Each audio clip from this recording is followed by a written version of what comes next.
ان کی مزار اقدس میں بھیجا جاتا ہے، اور پورے روئے زمین کو، پورے آسمان کو یہ دعوت دی جاتی ہے کہ فلاں جگہ بیٹھ کے فلاں انسان، فلاں کا والد کا نام یہ ہے، درود پاک پڑھا ہے، ان کی زندگی میں ہر خوشی کے لیے پورے روئے زمین دعا کرتی ہے۔ تو درود پاک کی یہ فضیلت ہے، تو کبھی بھی بات آئے تو دل سے پڑھا کرے۔ وہ کون سی زبان ہے جو ابو بکر کی ذکر کر سکے؟ وہ کون سی زبان ہے جو ابو بکر کا ذکر کر سکے؟ کیونکہ وہ محبوب غار بھی ہے، محبوب خدا بھی ہے۔ کیونکہ ابو بکر صدیق رضی اللہ تعالیٰ کے بارے میں بتایا جاتا ہے کہ سب سے پہلے ایمان لانے والوں میں جو ہے تو حضرت ابو بکر صدیق ہے، اور آپ کا نام اصل میں عبداللہ ہے، لیکن ابو بکر صدیق اکبر جو کہا گیا تو یہ لقب میں شمار آتا ہے۔ تو آقا علیہ الصلوۃ والتسلیم فرماتے ہیں کہ ابو بکر صدیق میرے نزدیک اتنا معظم ہے، اتنا احتشام ہے کہ میں دنیا میں میرے اوپر اگر کوئی انسان درود پڑھتا ہے یا کوئی احسان کیا ہے، میں اس کا احسان اتار دیا ہوں، لیکن ابو بکر کی احسان اللہ کے لیے چھوڑ دیا ہوں، اللہ رب العزت خود اس کا احسان اتارے گا۔ سبحان اللہ۔ یہ ہے ابو بکر صدیق رضی اللہ تعالیٰ عنہ کی فضیلت۔ تو ابو بکر صدیق رضی اللہ تعالیٰ عنہ ایمان والے کیسے ہوئے، ہم ذرا اس پر نظر ڈالتے ہیں۔ آپ ملک شام گئے تجارت کے لیے، جب آپ کے پاس ایمان بھی نہیں تھا، لیکن ابو بکر صدیق کا یہ قول تھا کہ بچپن سے ہی آپ کبھی بت کا پوجا نہیں کیے۔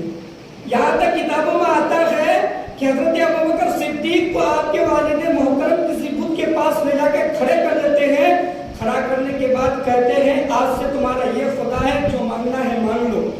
ابو بکر صدیق کہتا ہے میری زندگی میں تم مجھے کھانا دے دے، مجھے اچھا کپڑا دے دے، اب پتھر کا بت کیا بول سکتا ہے جب بت کے اندر سے کوئی آواز نہیں آتی ہے۔ ابو بکر صدیق اپنے ہاتھ سے بت کو مارتا ہے، 3 ٹکڑا ہو گیا۔ باپ دیکھتا ہے، باپ ابو بکر صدیق کو مار کر کے اس کی ماں کے پاس بھیج دیتا ہے اور کہتا ہے سنبھال اپنے بیٹے کو جو میرے خدا کو ہی مارنا شروع کر دیا ہے۔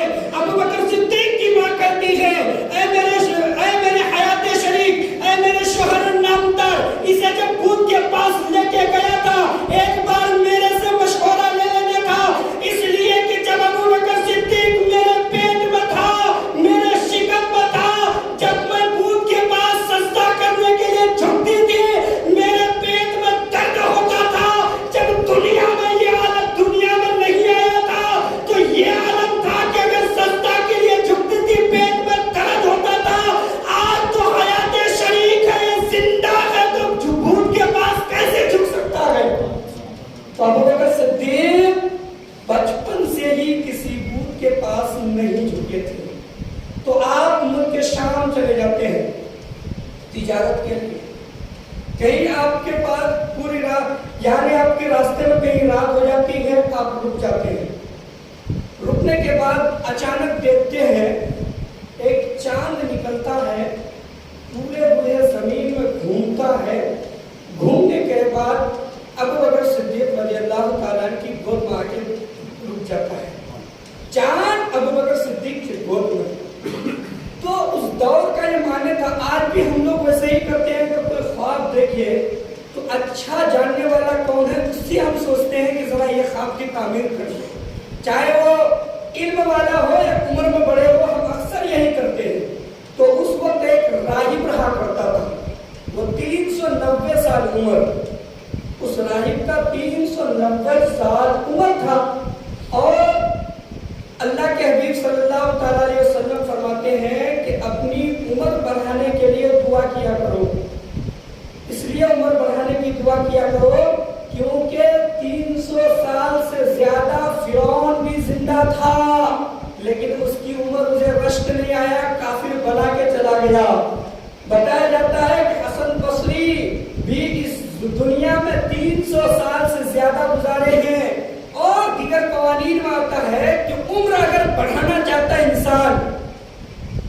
تو سب سے پہلی بات یہ ہے کہ سستے لمبا کرنا شروع کرتے. اگر انسان